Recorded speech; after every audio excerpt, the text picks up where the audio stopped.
Good afternoon, everyone, or whatever time it is where I'm meeting you from. Welcome and thank you for your time. I know you have a lot of options of things to watch, so I appreciate you spending some of your time with me.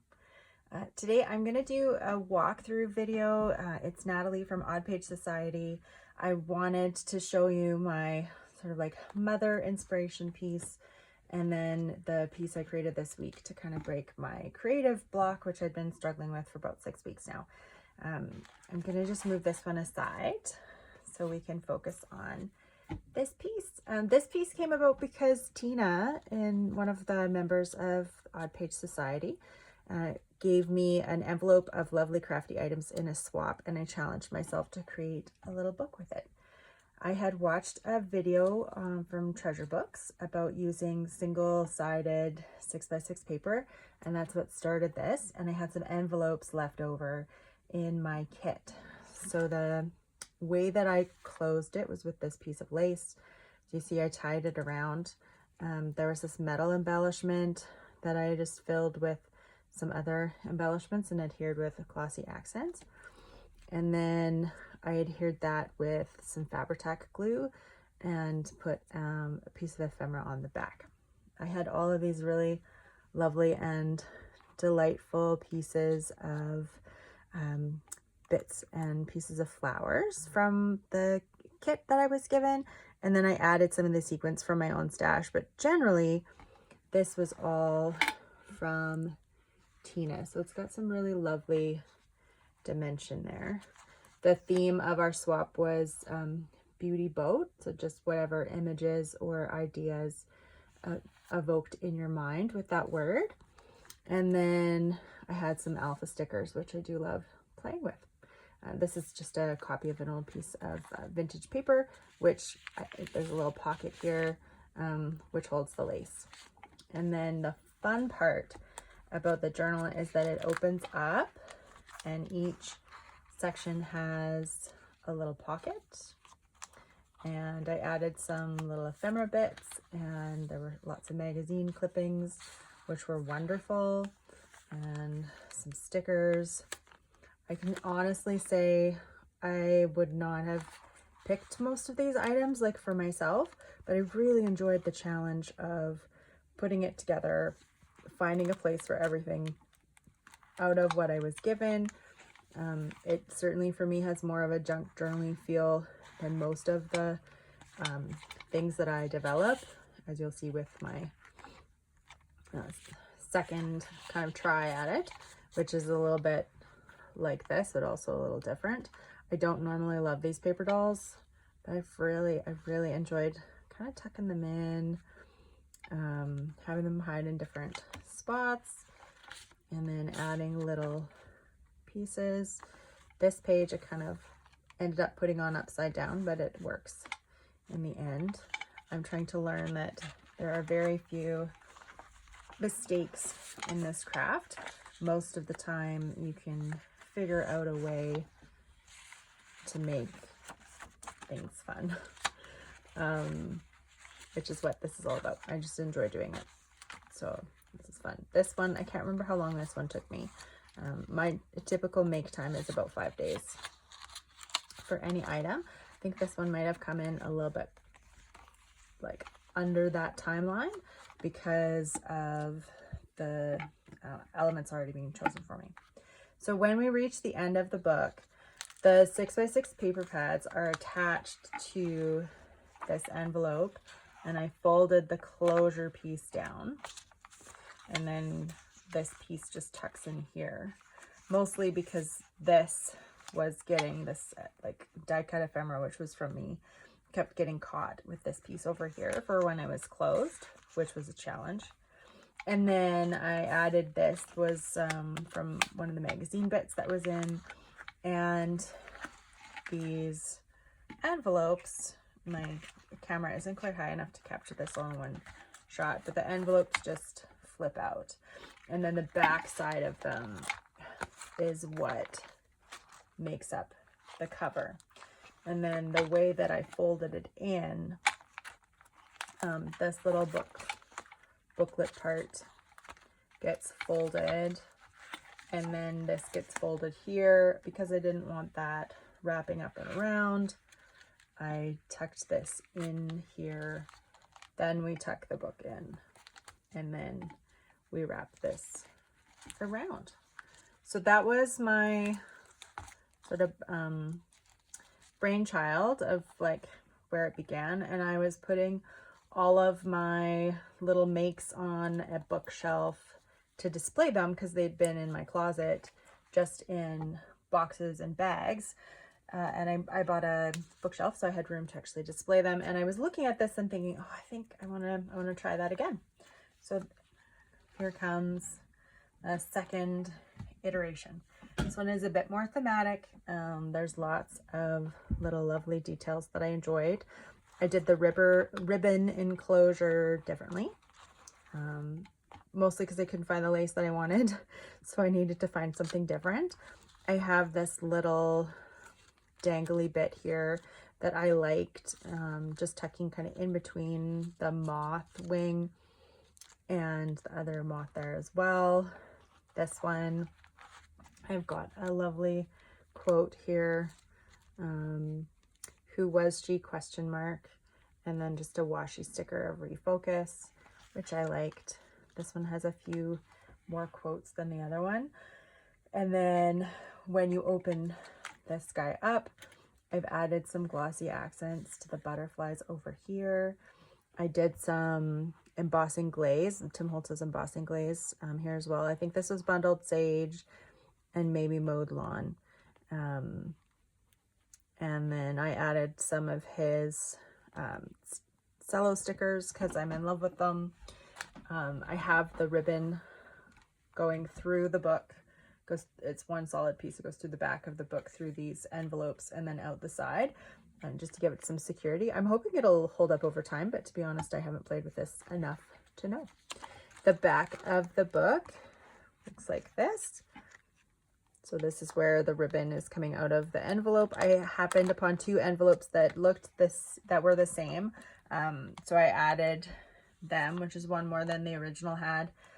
I did some stenciling, and then I really wanted to do some subtle, I don't know if the camera's picking it up very well, but I had wanted to do some subtle glitter paste. So there's some Tim Holt or Hero Arts clear glitter paste there. And then you open it up, and I loved the idea of this. I heat embossed it with thick, ultra thick heat embossing, and then what happened was it cracked, and I didn't like the look of it, and it was too hard because this needs to fold with this part of the book. You can see it needs to be a little bit pliable. So after it cracked, I took a bunch of the chunks off, and I just added glossy accents, which I don't mind that it's bubbled. I think I'm not minding that technique, or that result, I guess. It likely just had too much water for the vellum in the glossy accents. I think that's why I got the bubbling. It works for what I want it to work for. These are little Katie Petite digitals that I purchased off of her website, and I had my Cricut cut them out, so they're not perfect, but I quite liked how that worked. I don't have anything in this pocket, but it's a pocket. I cut out the back of the envelope so that these two pieces fit together nicely. There is a pocket underneath the vellum, and there's a pocket underneath the envelope piece as well. This one I had a lot of fun making. This was a little pocket that I was playing with doing some gel pressing, and I hated it, and I actually like how it works. It's the only purple page on the whole book, but I quite like it. This is a field label that I made with some Paper Artsy powders that I also really didn't like, but I like it with this. So I've been trying not to throw some of my stuff out that I make that I dislike, because it is possible to save them. I'm also trying to not save everything, because you can save everything to your detriment. And then the rest of it folds out to be here. So there's a little pocket in here. I did some Just used like a large stamp and did some printing for one day of play. I've added some glossy accents here, and I used a stencil with some Simon Hurley paste just to get like more of a translucent subtle look there, which I was happy with. I've played with some tags for here, which are fun. This is a little pocket or pouch that I made from a Tim Holtz stamp set. I liked this tag because it's so different in color and tone to the rest of the book. You can see we can almost get most of it. There's still more. I like how it stood out. And then I did some on the back. I don't like a plain, like a tag where the back is ignored. I prefer it to be a little bit more colorful. And then the pièce de résistance on this book is, let's get this all on screen for you. This is the flip through book part. So I've made some pockets. Here's another one of those little pockets that this can fit into. I did just this little piece of tea dyed paper. I added some leftover ink from when I was playing around with something, and then did a rub on from a recent Stamperia release. And I found some 49 and Market little like epoxy stickers for that. So each of these has its own little pocket where you can put like a writing card or anything in it. I put some Wink of Stella on this. I've been trying to accept that pattern paper is really pretty and I don't have to do anything extra to it to make it prettier, which is actually more challenging than I had anticipated.